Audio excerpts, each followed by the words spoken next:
Mahurangi Harbour is situated about an hour north of Auckland and supports around 100 hectares of oyster farms. Andrew Hay and his wife Lisa farm oysters across 2 blocks, totalling close to 8 hectares. Their business, Mahurangi Oysters, has been operating for the past 20 years. The Mahurangi Harbour is a good oyster growing area for a couple of reasons. It's got pretty good nutrient levels and a mixture of the salt water meeting the fresh water, which helps to encourage the spat to settle in the harbour. The siding of the farms is relative to the depth that we can work at. We have to be able to climb into the water, and farms need to be sited in an area at low tide when the racks are out of the water, that we can walk alongside it without being too deep. Water quality is a particular issue. There's a lot of development of housing and things like that going on in the area, in the Auckland area. One of my things I'm a bit concerned about is the volume of stormwater discharge that is going to be dumped in high volumes in the saltwater environments. We're pretty sure that it's not conducive to good shellfish growing. We've had a problem about 3-4 years ago when we had a virus come through. It was just a micro variant of a virus that already existed in the environment here. But it really knocked the oysters. We lost 70% of our stock for 2 years. Because we were solely using wild-caught spat, we had a great chance of moving through it with the variety and the gene pool of the wild-caught spat. And now we've come back to pretty much full stocking levels. The oysters are growing well. There were certainly tough times when we had the virus a few years ago. That was really difficult, but it really made us work harder and different. And I actually think it benefited our business in the end of the day. Historically, we did things like the farmers markets, and we were lucky enough to meet a few people along the way who helped us out getting into some of the better restaurants, and a couple of books. The other things that we've done, a website. We've done taste a couple of times down in Auckland with Depot. We did 900 dozen there last year. That was massive.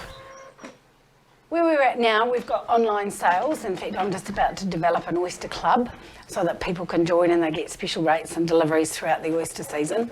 For a lot of ours has been about education. The idea of the club and the online sales is to get people buying their own wholesale oysters and opening them up in their home and having a really good, fresh, live product. That's the only way. This is what we call the Shuckle ferry. It used to be called the Huckle ferry. It was a dinner cruise barge up in the Bay of Islands, and we've brought it down here. We want to take people out to the oyster farm and get them to learn how to open oysters, have a glass of wine with their oysters. The oysters come off the farm on wooden sticks, and we bang those sticks through a rumbler. They get washed and fall into these large harvest bins. We spend half our time declumping them, basically, and grading them to size for the different markets.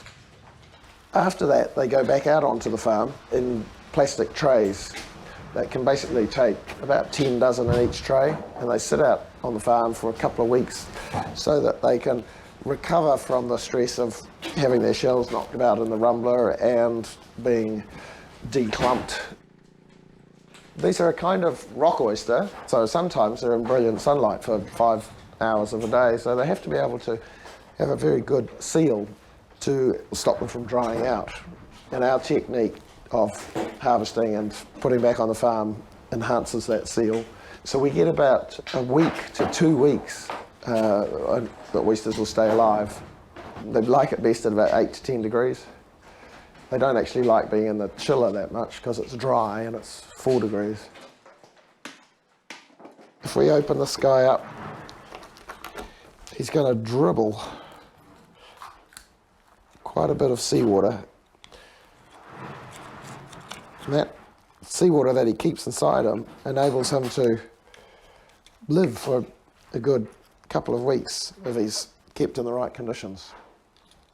The chefs, when they get them, they turn them all cup side down so that they hold any moisture. They do have a tendency to open up a tiny bit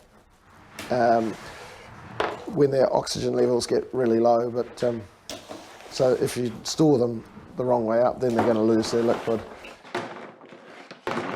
The fresh oyster has got a taste of the sea. It's got, as you eat through it, it's got about 5 different flavours. There's a flavour of the mussel and the frill and the mantle, whereas if you pop one of these into a pottle, it dies pretty much straight away, and they have a tendency to have a homogeneous flavour, which is completely different from what a fresh oyster is like.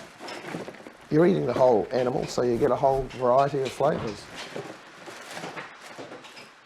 The shucking is something that anyone can learn.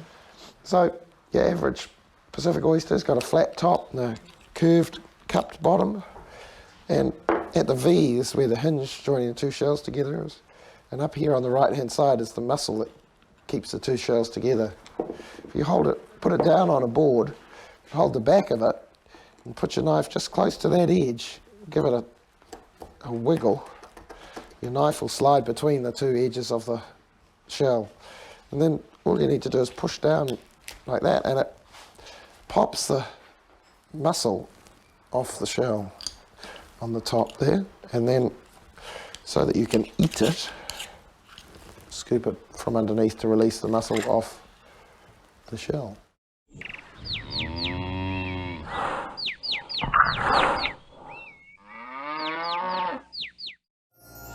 This program was made with funding from New Zealand On Air.